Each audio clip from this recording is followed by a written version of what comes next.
Chapter 12. As Siddha went on thus recounting the divine acts of Sriguru, Namadaraka Sharma, who was listening attentively, asked, Sir, you have said that Sriguru left the banks of river Krishna for the banks of river Bhima. Yet you say that he abides on the banks of the former river as the invisible spirit, answering the prayers of the devout. Has anyone experienced the truth of this claim? If so, I long to hear at least one instance of it.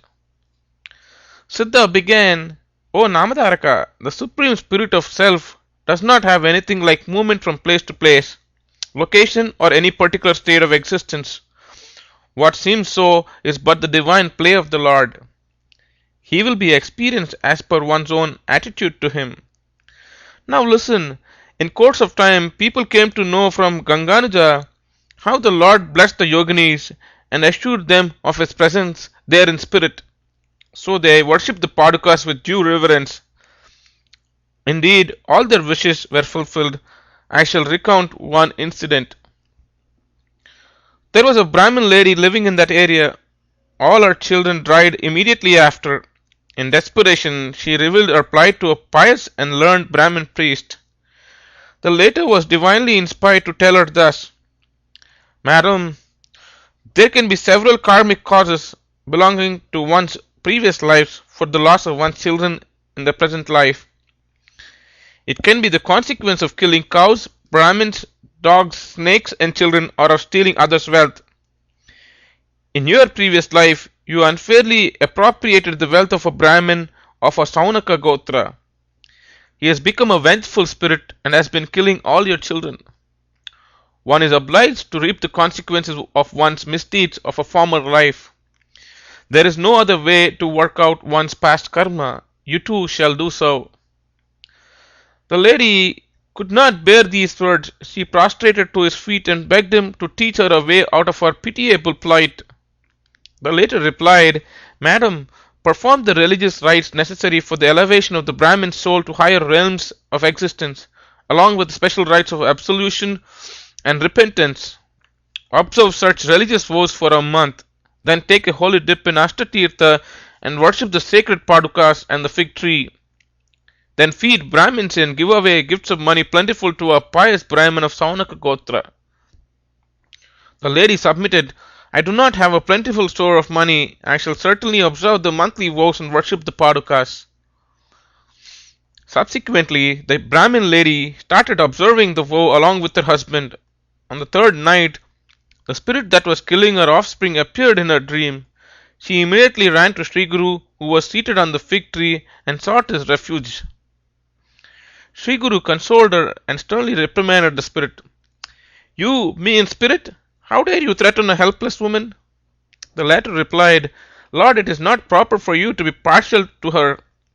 She misappropriated my money in her previous life. In order to win it back by tormenting her, I have assumed this form. Sriguru said, By assuming this form and frightening her like this, you will not achieve your salvation. I shall teach you the means of attaining higher realms of being. Listen, it was in a previous life that she deprived you of your wealth. In this life, she is poor and she has no means of paying you back. I shall see that she scrupulously performs religious rites which will secure higher states of existence for you, and I shall make her offer as much money as she can manage to a man of your Gotra. Besides, I shall secure liberation for you. If this satisfies you, it is well. If it doesn't, do what you can, but I shall certainly protect her. The spirit submitted. Lord, at the very sight of you, I am freed from the thrall of my all evil tendencies. You may do as you please, and I shall be satisfied. Sriguru turned to the lady and said, My dear, did you hear what he said? You do accordingly, and he shall be liberated. Thereby your offspring will prosper. And the Lord disappeared. The lady woke up and informed her husband about the dream and acted accordingly. Thereby she was freed soon from her cursed torment and from the fruits of her former misdeed. Later, Sriguru again appeared in her dream, gave her 2 fruits and said, My dear, feed Brahmins and eat these fruits. When she woke up, she found the fruits by her side and did as she was told. Soon she conceived, and in course of time she was blessed with handsome twins. The happy couple performed all the rites enjoined by Shastras and brought up the children with love and tenderness. In their 8th year, they made all the arrangements necessary to invest the first child with a sacred thread. To their amazement, the boy was laid up for a few days with typhoid and died. The mother could not withstand the calamity. She beat her breast and lamented loudly, saying, "My son, where have you gone? How long will you sleep? Wake up. It's time for lunch. Take your food and play in the front yard. Your playmates are awaiting you. I cannot live without you. Of the 5 children born to me, you are my very life. At your birth, all the grief caused by the loss of early children was wiped clean from my heart. Leaving me in the ocean of grief, where did you go? It's cruel on your part to do so. Who will support us in our old age?" The people who gathered there tried to console her, saying, "Lady, your lamentation will not revive the child. Do not weep. Does not spare even gods, seers, and demons. Think upon this truth. Even avatars like Rama and Krishna had to pass away." She was disconsolate and said, "The fruit that was given to me by the Lord and which saved me from wrath of the Spirit has now proved fruitless. Henceforth, who can trust his promises? I shall take this news with me to the worlds beyond death." Then a sage emerged from the crowd, approached her and said, "My child, why do you lament the death of a son? It does not deserve to be lamented. Think, is he the body or the soul? If he is the body, even now he is before you very eyes, with all his flesh, bones, and skin as before. If he is the soul, then he is ever birthless and immortal. Whom do you lament then? This world which has originated from time, karma, and 3 modes of manifestation, gunas, is like a magic show. How can it be trusted as real? All relationships like mother and son are self-conceived and transient. It is coincidental as the coming together of 2 logs of wood drifting down a flowing river. How was your husband in the previous life? And who was your son? Can you tell me? Birth and death are subject to time. Like day and night, both these are inevitable. Just as youth succeeds boyhood, death also confronts the embodied soul. This delusion can be overcome only through the grace of the Guru.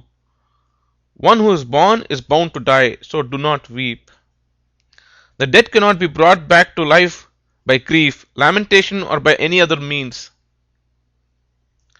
The lady interrupted him, saying, "Sir, your metaphysical teaching does not appeal to me at the moment. How can I ever trust the Lord who has given me the fruits but fail to keep his promise?" The sage replied, "Then, my child, go to him from whom you have received the blessing." The lady took up the corpse and quickly reached the hermitage of Sriguru. There she furiously knocked her head against the holy padukas. Even at sunset she refused to give away the dead body for the performance of the last rites. All the people went away, leaving the poor couple. That night Sriguru appeared in her dream and said, "My child, how have I wronged you? I have even blessed you. The vital force had already left the body of your son, but I have brought it back." So saying, the Sri Guru disappeared. When she woke up, she could not contain her joy at the sight of her son who was alive. She showed him to her husband. The blessed pair were immensely happy. With redoubled faith, they paced around the fig tree thrice and prostrated to the padukas. The Brahmins of the village came to know of the miracle and glorified Sri Guru. The Brahmin pair had a dip at the confluence of the sacred rivers, worshipped Sri Guru, fed Brahmins, and returned home. Their son grew up to be a youth of great learning and safe manners. He lived up to a ripe old age in wealth and prosperity. Similarly, many others have achieved the objects of their wishes in that holy place. In this age of Kali, she Nrsimha Saraswati is very much alive in spirit. He responds to every call of his devotees, ever ready to bless them. Whoever serves him with faith and devotion shall prosper, even like the Brahmin lady.